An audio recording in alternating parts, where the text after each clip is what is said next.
Hi, this is Rebecca Kokendorfer with Homeschool.com. In the last video, which I called Step 1, I gave you some ideas of how to get back to school in a really powerful way to make your homeschooling extraordinary. Step 2 is really simple and you're going to love it. It just starts by you asking your children, what do you want to learn? What is your number one goal? Contrast this. Most children, nobody ever asks them that question because they have no say in their learning. They have very little say in their life. They're just told, you're going to learn this on this day because the school says we have to be on page 96, in the science book. But you get to do things in an extraordinary way. And interest-led learning leads to extraordinary learning. So it starts with this little question. What is your number one goal, Jimmy? I want to be a cowboy. Excellent, you can be a cowboy. Let's work on that this summer. Now, if you want to be a cowboy, you might want to learn about horses. Maybe you buy them a little cowboy outfit. Maybe you go out to a ranch because remember, you're homeschooling. You're not trapped in a classroom. You're not trapped at home. You're going to work on their goal. Maybe little Betty says that she wants to be a ballerina.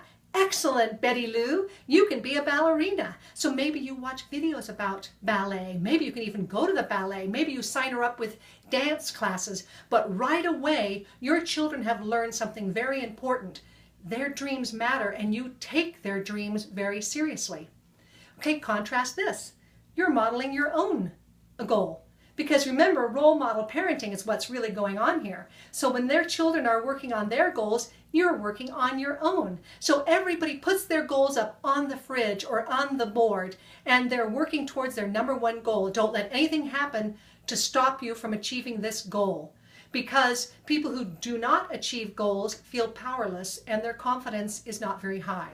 But people who achieve little goals like getting on point, or memorizing all the names of the horses, or getting to take 10 horseback riding lessons, or somebody who wants to be an astronaut memorizes the planets. You break it down into a really doable goal for them that's in line with their interests. You work towards that goal, you customize everything you do to achieve it, and then you celebrate. And what they've learned right there is that they matter. Their dreams matter. They are powerful. So here's your back to school action step.